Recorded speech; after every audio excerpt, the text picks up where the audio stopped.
Flight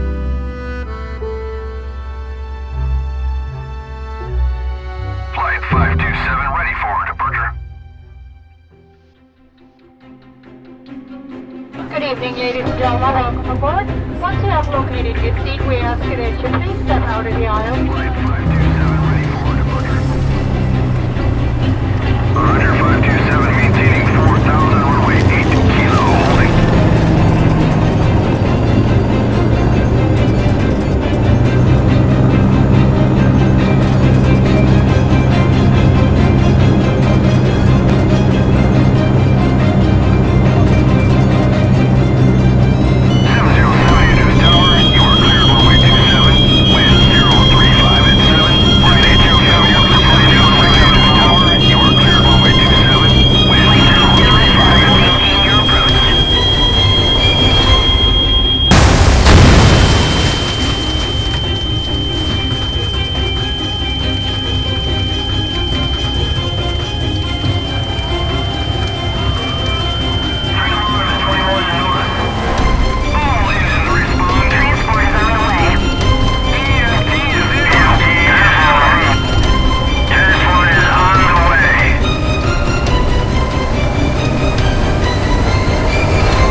I'm with my friend Andy Clark, who just wrote a book called Crash and Learn, and I wanted to spend a little time with him today to let us tell his story and how the book actually came to be. So Andy, welcome. Oh, thanks, Ron.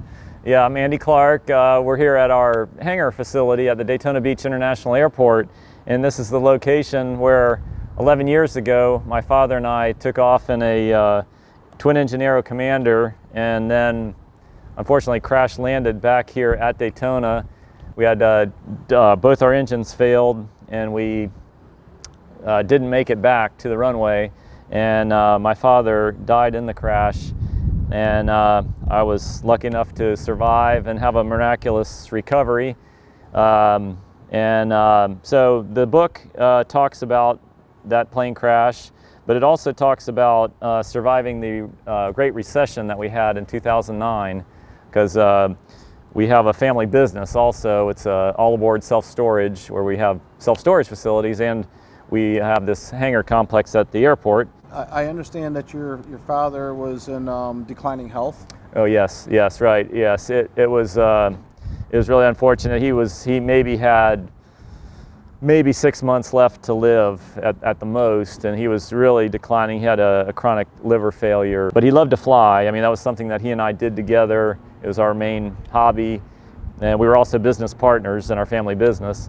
And so I would basically take him flying, and so I guess, in one way it was a bit of a blessing that he was able to pass away doing something that we love to do together. And so I feel like he's still my kind of my guardian angel, and guides me in this in the recovery that I'm doing still. So it's pretty awesome. We don't often get to, I don't think we get to pick.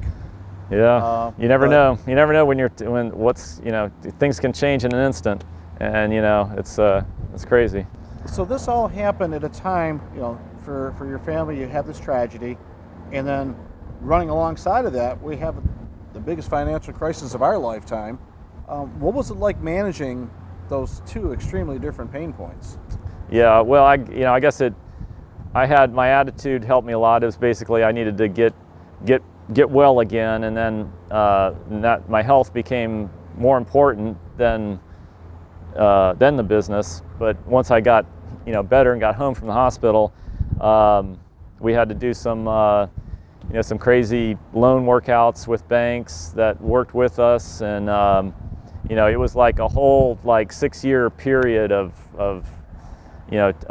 having to to give back some properties and stuff, but we were just, I guess it allowed me to be honest with the banks and just throw it out there, because I guess that's kind of what I learned from my hospital recovery was you got to lay yourself out there for the nurses and stuff to help you, and that's kind of what happened with the banks. That was kind of a lesson learned was, don't run out of cash in your business, and don't run out of gas in your airplane either. So there's the kind of similarities there.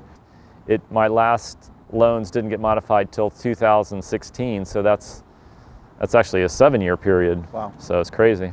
It's a long haul, and I guess the patience I learned from my medical recovery helped me with having patience in business. It takes time, and you got to be persistent to meet your goals and stuff. So Emotionally, you've been on this journey for the last 8, 10, 12 years, and there had to be some low points for you, I'm sure, sitting in a hospital bed. So you had great support.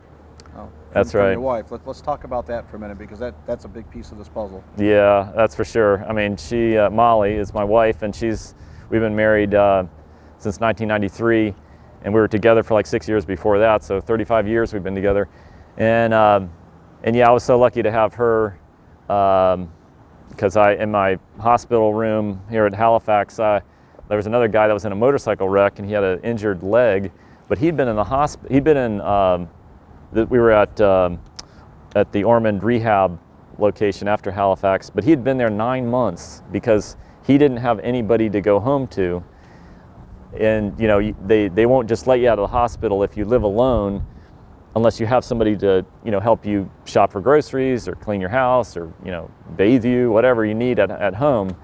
So I was lucky enough to have Molly and have her be my support team at home. And I was probably harder on her than it was on me, because she was dealing with the doctors and I was just comfortably sedated, so to speak. And yeah, with those loan workouts, we had lawsuit processors serving us at home because we had to default to get the loan modifications, which was terrible. So anyway, Well, so not she every helped family me. survives that type of stress. I know, it's for And sure. you're a resourceful guy, and chances are you might have made it on your own, but it would have, I would imagine, been infinitely harder. Right. That's what my father taught me too in businesses and in life, I guess, is just to creatively figure out a solution. You get an angry customer and you're trying to be a customer service person. Figure out how to creatively solve that issue. That's what my father taught me, and that's what I think that's what helped me, be successful again, so to speak. Was being persistent and finding the right solution. And so yeah, I hope that you enjoyed the book. If you have a chance to go on Amazon and read it, if you're interested in aviation, or if you're interested in real estate, or also the kind of the history of the Port Orange, Florida area and Daytona Beach, because my father was a land developer and businessman here since the 1950s. Oh, well, all the proceeds of this book, by the way, go to the All Aboard Storage Freedom to Thrive Foundation. So we're basically giving any proceeds. The book is $9.99 on Amazon. So any books that are sold, the profits are going to our foundation, and we're going to support local entrepreneurs and local nonprofits. Right now, our push is amazing teachers. Now with COVID, teachers are doing some great things locally. So we're giving $500 a month to local teachers to help do things in their classrooms. We're partnering with the Daytona Beach News Journal on that project, and so that's where we're headed, is more philanthropic things and more growth in our company, and it's all great. Is there any last thing that you would tell someone that might be in a situation where maybe they're not in a plane crash or a financial crisis, but with COVID right now, there's probably a lot of similarities. You wrote the book about it, and I think it's going to help a lot of people. But if they're thinking of buying the book or in a tough situation, what's the first step for them? Just remember that life is short, and things can change in an instant, and you never know when that's going to happen. So, you know, tell your family you love them. You know, just live each day like it, you know, unfortunately, it could be our last. We never know. So live in the moment and, you know, try to enjoy each day. That's great. Andy, thanks for taking the All right, time buddy. today to tell us about your book, Crash and Learn. We'll make sure we get links out there. So if you would like the book, remember all the proceeds are going to go to charity, which is awesome. And thanks so much, Andy. Okay, thank you.